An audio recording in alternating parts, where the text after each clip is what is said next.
ಇವತ್ತು ಹಾಸ್ಪಿಟಲಿಂದ ಡಿಸ್ಚಾರ್ಜ್ ಆಗಿ ಮನೆಗೆ ಹೋಗ್ತಾ ಇದ್ದೀವಿ. 4 ಡೇಸ್ ನಾನು ಕೂಮೇ ಮಾಡಿಲ್ಲ. ಹಿಂಗೆ ನನಗೆ ಆಗ್ತಾ ಇರಲಿಲ್ಲ, ಅಷ್ಟೊಂದು ಪೈನ್ ಇತ್ತು. ಅಮ್ಮನೇ ಇವತ್ತು ನಿಧಾನಕ್ಕೆ ಮಾಡಿ ತಲೆ ಬಾಚ್ಕೊಟ್ರು. ಇದು ಬಾಣಂತಿಯವರಿಗೆಲ್ಲ ಮದ್ದು ಮಾಡ್ತಾರೆ. ಅದ್ರ ಜೊತೆಗೆ ಇಲ್ಲಿ ಬಿಸಿ ಬಿಸಿಯಾಗಿ ಒಂದು ಹಾಟ್ ಬಾಕ್ಸಲ್ಲಿ ಫುಡ್ ಕೊಟ್ಟಿದ್ದಾರೆ. ಇದೆ ಇದೆ ಇದೆ ಇದಾ? ಎಸ್, ಕಾಲಿಗೆ ಬಿಟ್ಕೊಂಡಿದ್ದಲ್ವಾ, ಇರಲಿ ಬಿಡಮ್ಮ. ಓ ಬೇಬಿ, ಚಿನ್ನಮ್ಮ ಬೇಬಿ. ಸಪ್ಪೆ ಊಟನೇ, ಉಪ್ಪು ಖಾರ ಫುಲ್ ತೀರಾ ಕಡಿಮೆ ಮಾಡಿದರು. ಆಕಾಶ್ ಅವರು ಸಿಕ್ಕಾಬಟ್ಟೆ ಬ್ಯುಸಿ ಇದ್ದಾರೆ, ಹಾಗಾಗಿ ನಾನೇ ಕ್ಯಾಬ್ ಬುಕ್ ಮಾಡಿಕೊಂಡು ಬಟ್ಟೆ ಹಾಕಾಯಿತು. ಇವಾಗ ಡಿಸ್ಚಾರ್ಜ್ ಆಗ್ತಾ ಇದೆ, ಹೊರಡ್ತಾ ಇದ್ದೀವಿ. ಚಿನ್ನಮ್ಮ ರೆಡಿನಾ? ದಿನಕ್ಕೆ 5 to 6 ಟೈಮ್ಸ್ ಕೊಡೋರು. ಎಲ್ಲ ಕೂಡ ಲಿಕ್ವಿಡ್ ಐಟಮೇ, ಗಂಜಿ, ಸೂಪು, ವೆಜಿಟೇಬಲ್ ಸೂಪು, ರವಾ ಗಂಜಿ ಮತ್ತು ಸೊಪ್ಪಿನ ಸೂಪ್ಗಳು ಎಲ್ಲ ಕೊಡ್ತಾಯಿದ್ರು. ಬಾಡಿ ಅಂತೂ ಡಿಹೈಡ್ರೇಟ್ ಆಗಿ ಬಿಡನೇ ಇಲ್ಲ. ಫೈನಲಿ ಅಂತೂ ಇಂತೂ ಕ್ಯಾಬ್ ಇಟ್ಕೊಂಡು ನಾವು ಮನೆಗೆ ಬಂದಿದ್ದಾಯಿತು. Baby is coming. Oh nice ಅಲ್ಲ?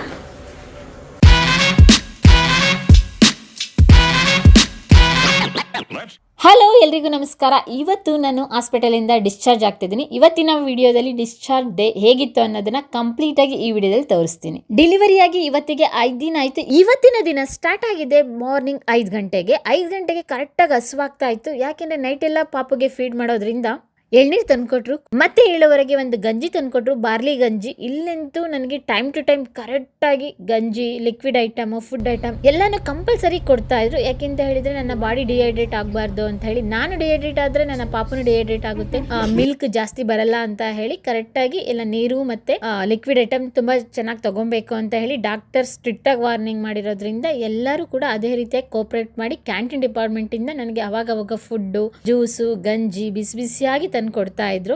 7:30 ಆಗಿದೆ, ಅದರ ಹಸುವಾಗ್ಬಿಡ್ತು. ಇಷ್ಟು ದಿನ ನನಗೆ ನರ್ಸ್ ಹೆಲ್ಪ್ ತಗೊಳ್ತಾ ಇದ್ದೆ.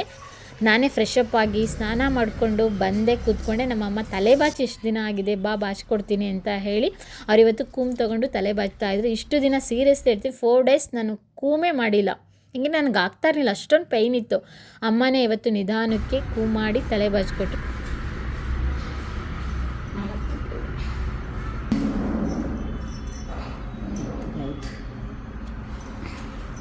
ನನಗೆ ಇವತ್ತು ಸ್ವಲ್ಪ ರಿಲ್ಯಾಕ್ಸ್ ಮೂಡಿತ್ತು, ಹಾಗಾಗಿ ನ್ಯೂಸ್ ಪೇಪರ್ ಓದೋಣ ಅಂತ ಹೇಳಿ ಓದ್ತಾ ಕೂತ್ಕೊಂಡೆ. ನನಗೊಂದು ರಿಫ್ರೆಶ್ ಮೈಂಡ್ ಸಿಗುತ್ತೆ ಅಂತ ಹೇಳಿ ನ್ಯೂಸ್ ಪೇಪರ್ ಓದಿ ಮುಗಿಸಾಯಿತು.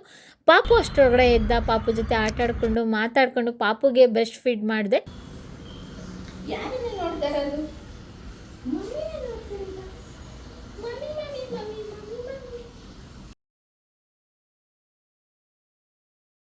ಡಾಕ್ಟ್ರು ಸ್ಟ್ರಿಕ್ಟಾಗಿ ವಾರ್ನ್ ಮಾಡಿದ್ರು, ನೀನು ನೀರು ಕಂಪಲ್ಸರಿ ಕುಡಿಲೇಬೇಕು ಅಂತ ಹೇಳಿ. ಮನೆಗೆ ಹೋದ್ಮೇಲೆ ನೀನು ಇಲ್ಲಿ ಹೇಗೆ ಫುಡ್ನ ನಾವು ಫಾಲೋ ಮಾಡ್ತೀವಿ ಅದೇ ರೀತಿ ಫುಡ್ ಫಾಲೋ ಮಾಡು.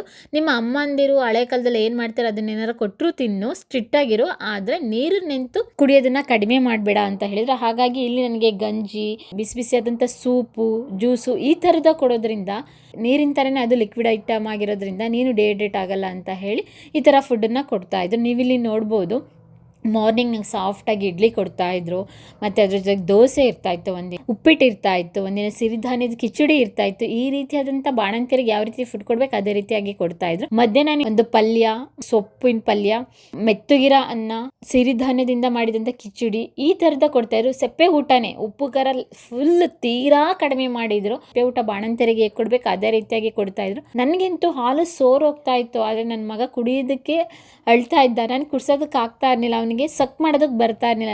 ನರ್ಸ್ ಹೆಲ್ಪ್ ತಗೊಂಡು ನಾನು ಕೊಡ್ತಾ ಇದ್ದೆ ಅವನಿಗೆ. ಸಾಧ್ಯವಾದಷ್ಟು ನಾನು ಕುಡಿಸೋದಕ್ಕೆ ಪ್ರಯತ್ನ ಮಾಡ್ತಾ ಇದ್ದೆ. ಯಾಕೆಂದರೆ ನನಗೆ ಇವಾಗ ಪಾಪು ಮೇಲೆ ಫುಲ್ ಫೋಕಸ್ ಇದ್ದಿದ್ದು.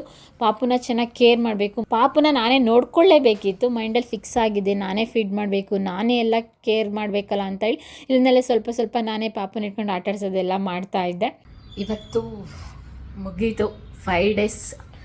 ನನ್ನ ಮಗ ಮಲಗಿದ್ದಾನೆ. ಇನ್ನೇನು ಹೊರಡ್ತಾ ಇದ್ದೀನಿ ಮನೆಗೆ, ಊಟ ಮಾಡ್ಕೊಂಡು ಹೋಗೋಣ ಅಂತ ಹೇಳಿ. 7 ಗಂಟೆ ಆಗಿದೆ, ಊಟ ಮಾಡಿಕೊಂಡು ಇಲ್ಲಿಂದ ಹೊರಡೋಣ ಅಂತ ಹೇಳಿ.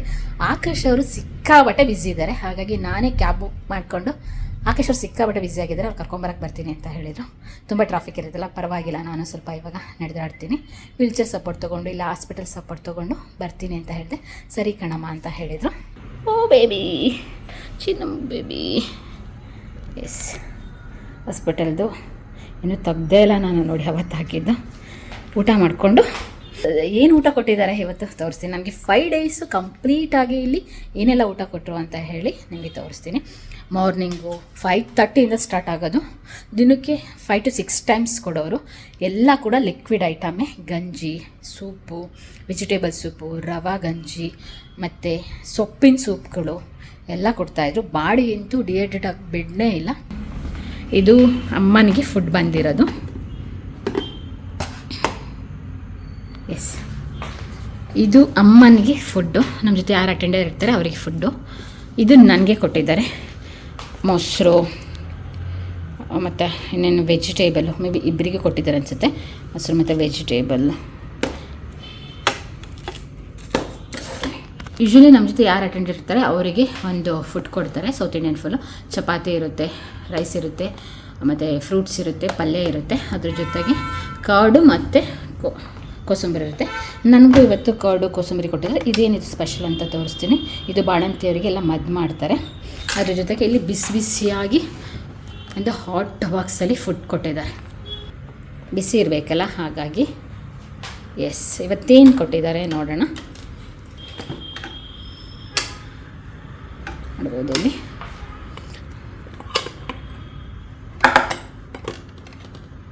ಆಹಾ ಪಲ್ಯ,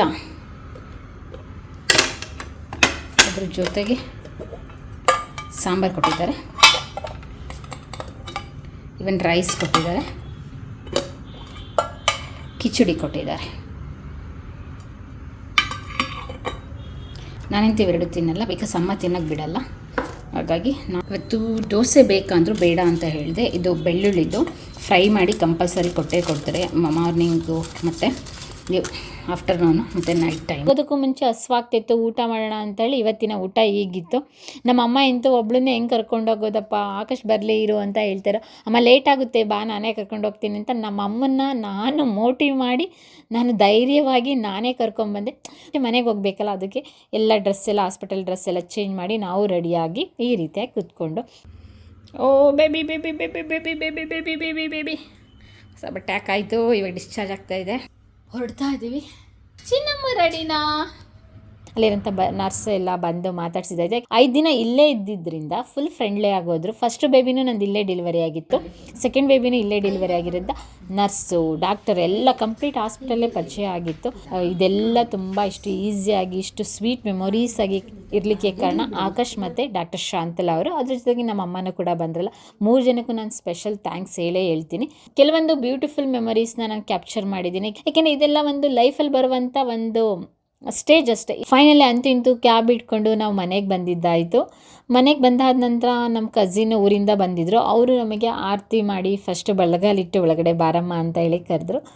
ಫೈನಲಿ ಇವತ್ತು ಡಿಸ್ಚಾರ್ಜ್ ಇದಾಗಿತ್ತು. ಇವತ್ತು ಡಿಸ್ಚಾರ್ಜ್ ಆಯಿತು. ಮನೆಗೆ ಬಂದಾದ ನಂತರ ಮುಂದೆ ಏನಾಯಿತು ಅಂತ ಹೇಳಿ ನೆಕ್ಸ್ಟ್ ವಿಡಿಯೋದಲ್ಲಿ ಹೇಳ್ತಾ ಹೋಗ್ತೀನಿ.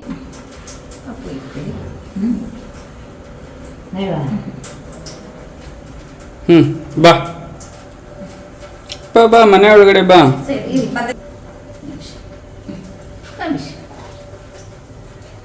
Baby is coming. Oh nice ಅಲ್ಲ.